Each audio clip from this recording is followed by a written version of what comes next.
Welcome back to Our Issues Milwaukee. I'm your host, Andrea Williams. Our focus has been on sexual assault. Many are aware of the Me Too movement that spread across national headlines back in 2017 and continued to make headlines all of 2018. The hashtag spread like wildfire online and has been a rallying cry for women and men who have experienced some type of sexual assault or harassment.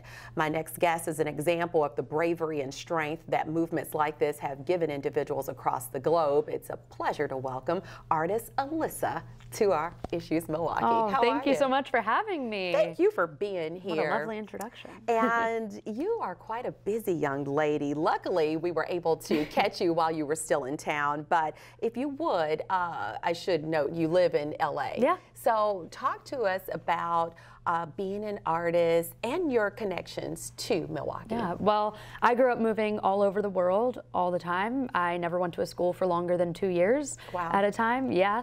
And so after I actually moved to Los Angeles, my family moved here to Milwaukee, and it's been really wonderful to see the community that, you know, of course, my mother always makes wherever she goes, but the community that they found here in Milwaukee and just getting to be a part of that whenever I'm home has been really wonderful. Yeah, and I met your mom. We were just talking, and she was telling me about you, and I'm thinking she's amazing and how perfect it would be for you to be here today, and here you are. So I'm really happy that we were able to connect in this way. Yeah. I mentioned you're a singer, songwriter, and artist or actress.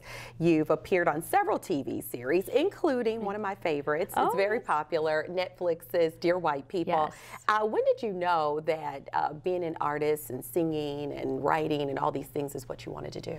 When I was 3 years old. Oh, wow. Yeah, I kid you not. I watched Cats on VHS, and I didn't realize that singing and acting and dancing, which I no longer do because I realized I wasn't very good, is a job. And my mom explained that to me, and I was like, oh, I'm doing that. Yeah. And all through my life, I think my parents kind of thought it was a phase that would fade out, and it never did.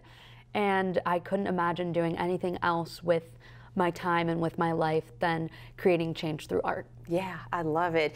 And I mentioned all these things that you do, but you are also a survivor of sexual assault, and you're using your voice to really help make a change, not only just by being aware of what's going on in this world where we live, but also to help other survivors, right? Yeah, absolutely. So I recently released my single called Shattered, and I was actually talking to Rachel, your previous guest, off screen about how she felt like she couldn't do anything else with her law degree except help survivors. And I felt like this song, I had to release it before I could continue to release music. It was a song I wrote about 2 or 3 years ago now. And it was something that I wrote then 4 years after my actual assault. It's been quite some time now. I was 16 when it happened. And it took a long time for me to come to terms with it, and a long time for me to write about it. But as a songwriter, ever since I was 12 years old and I started writing songs, the only way I could get through these issues in life that came up, no matter what they were, was to write about it. And at first, it was a song that was really difficult for others to hear. And then it got to the point where I said, no, this needs to be out there because it helps me so much feel like I have conquered my circumstance and that I am a survivor of assault, not a victim, that I need to let others be part of this. That's why I did the video where I had other survivors come in and share their stories visually, and not only let others be part of that healing process, but also let people listen to it, and for those who don't have any empathy or understanding for survivors, be able to hear the real reality behind what it's like to overcome this type of abuse. Yes, and with that said, this is the perfect time for us to allow the viewers at home to not only hear this powerful song that you've written, but also see and witness this amazing video that you've put together. So we'll take a look at Shattered by ellysa. This is not okay, but I can't get away. I'm trapped inside. This is not alright, this doesn't feel nice, but I'm trapped in my mind. I shudder at the touch, I'm feeling way too much, or I feel nothing at all. I cannot sleep, I cannot breathe, I could not write you off. In my dreams, in my nightmares, where I sleep, you're still right there. I'm shattered, pieces scattered. I'm shattered, pieces scattered.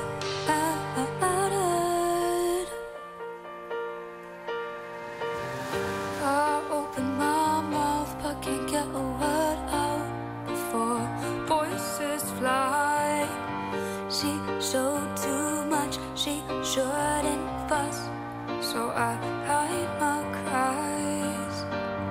I don't understand, how can any man get away with body theft? I think surely it's a crime, or is the fault all mine? What truth is there left? In my dreams, in my nightmares, where I sleep, you're still right there. I'm shattered, pieces scattered. I'm shattered, pieces scattered.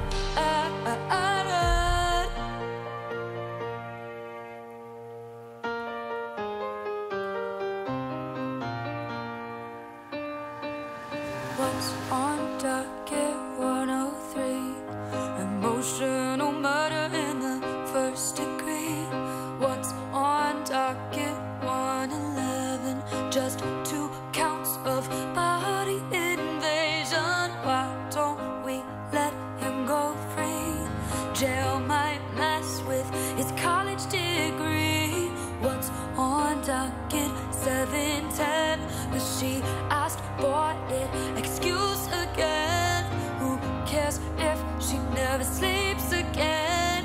Who cares if a life is ruined again? Who cares if a perp walks again? Who cares if it goes round again?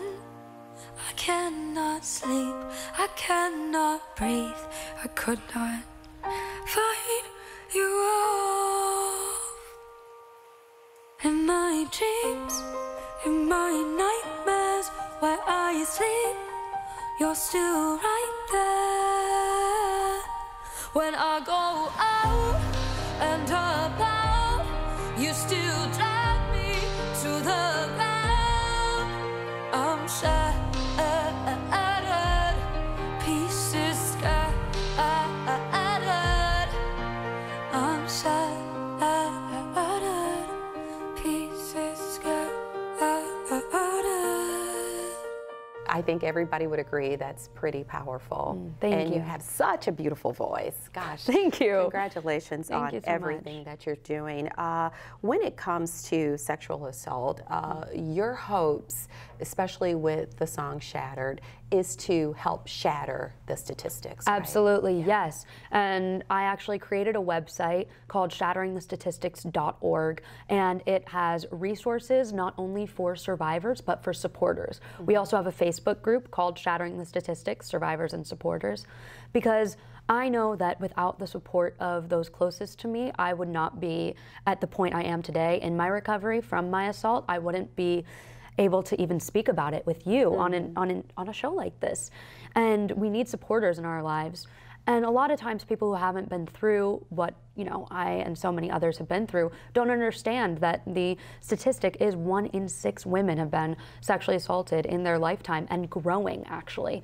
That statistic is unfortunately starting to get worse. And so this website has not only the facts and these facts that we do need to shatter, but also resources provided to survivors that may not know where to go for help. Yeah, and when we talk about statistics, just to kind of mention a few of them, 54% of sexual assault survivors experience their assault between the ages of 18 and 34.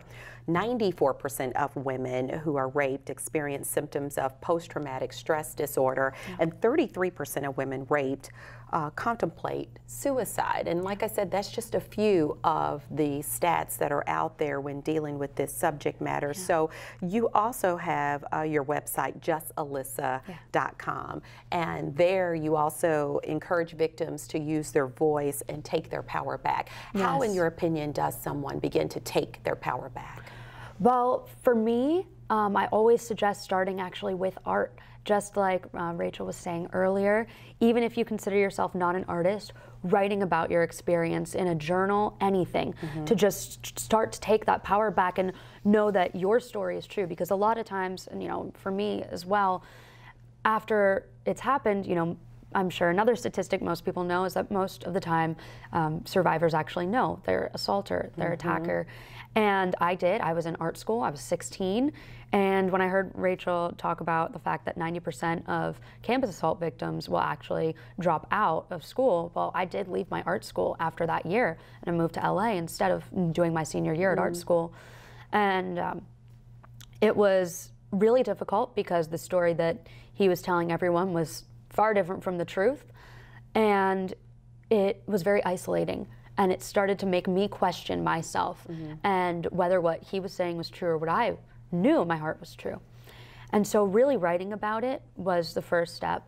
The second step is definitely telling someone, whether that be a counselor, a law enforcement officer, which can be tough, I know that, or a family member, a friend, anyone. I actually didn't tell my mom until 3 years after it had happened because I was so ashamed and I thought it was my fault.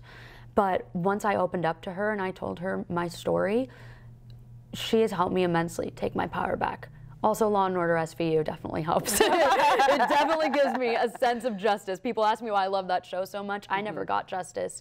And watching it, that art actually, really, it's art. TV's art, you know, that acting, that, and it gives me a sense of justice. So there's small things along the lines, but telling your story is one of them. And that's why I created the group, Shattering the Statistics.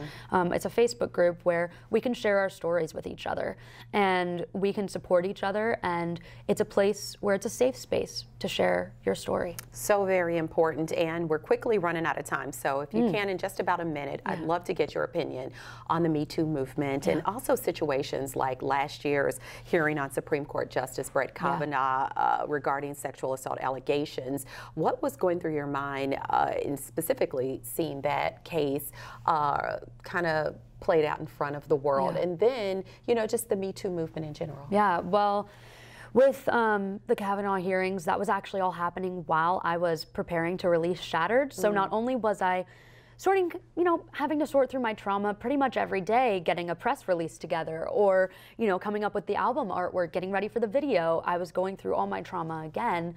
But then every time I turn on the television, talk to a friend, go on any social media, it's people talking about this thing that I've had to go through and that I know so many others have had to deal with as well. And it was a time when I felt really re-traumatized. It was really difficult seeing some people who were, I thought, friends and family sharing things that were victim shaming and victim blaming.